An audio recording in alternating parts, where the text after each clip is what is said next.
Hey everybody, Lance Phillips with you for the Sportscades wrap of the week that was in sports. We'll take a quick look at the good, the bad, and yes, the ugly over the past week. Let's get started with the topic on everyone's mind and in everyone's Twitter feed, the World Juniors. Oh, Canada. Certainly wasn't the outcome anyone expected from the Canadians in Helsinki, dropping a 6-5 match to the Finns in the tournament's quarterfinals. Yeah, their goaltending wasn't superb. Yeah, their best scores didn't do just that, score. Yeah, they were undisciplined. But there's one key aspect that people aren't talking about. The rest of the teams in this tournament, they're pretty good. This isn't the 90s where Canada won 7 times over a 10-year stretch. The rest of the world's talent has caught up to Canada, and it's time everyone realized and accepted that. Of course everybody wanted a gold medal. That's the way this hockey-crazed country is. It's gold or bust. But just because they didn't win this year doesn't change one fact. There's a tournament again next year, and the year after, and the year after that. What's better than a fake, other than, well, getting away with it? In bars and clubs worldwide, men have been duped by the age-old trick, the fake phone number. You know how it works. A pretty girl gives you her number, you gloat about it to your friends, only to find out that your first attempt at the phone conversation begins with a gravelly-voiced man on the other end thanking you for calling Domino's Pizza.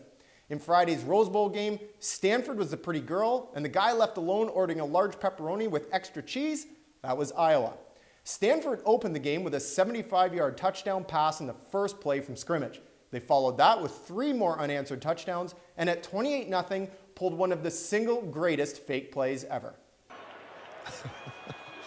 The fake, that's a play. He faked a fumble, gonna go deep, got a man, touchdown! A play they practiced all week. Michael Rector on a fake fumble, you freeze the safeties, and Hogan came up firing. How about that? Wow, that's what you call super duped.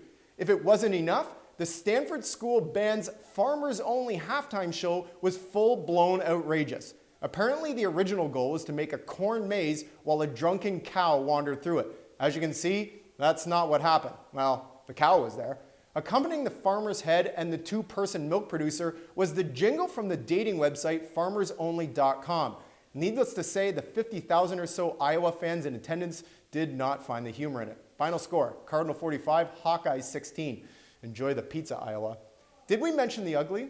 That came in the form of Penn State linebacker Ben Klein, who before the Tax Slayer Bowl against Georgia pulled off one of the most savage, and I mean savage moves you may ever see. Have a watch. Take advantage of it. Take the advantage of it. Because you're not going to get that many. And once it's over, it's over. So go out there, blow the fuck out.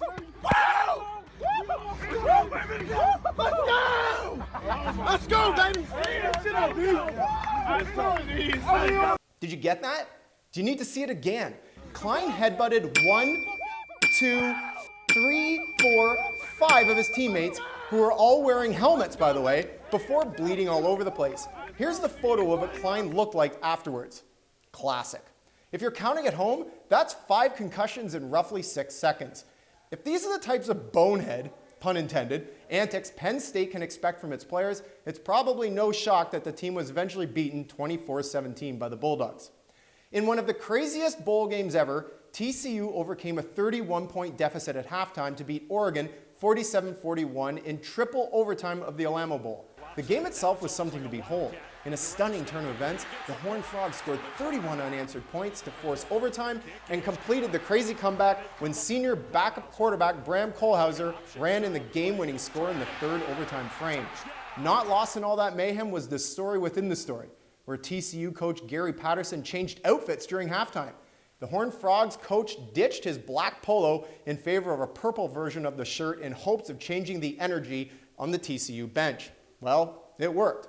Now coaches everywhere will be changing their outfits between periods, quarters, and halves in hopes of changing their team's fortunes. Oh, the Buffalo Bills.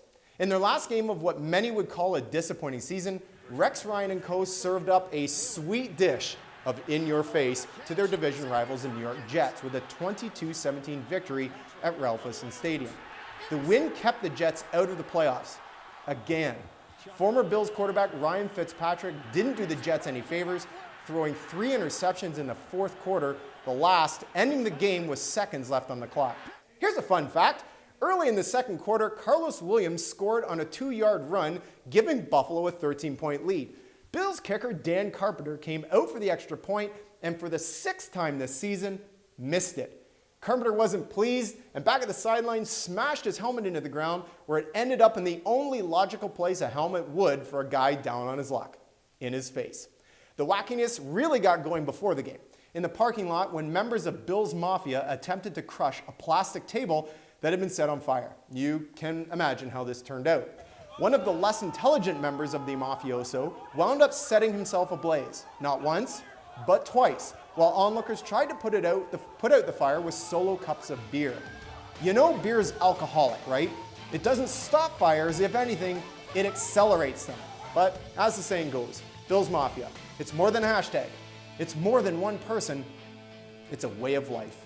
Well, that's it for this week. We'll be back next Monday with more zany news from the world of sports. We'll see you then.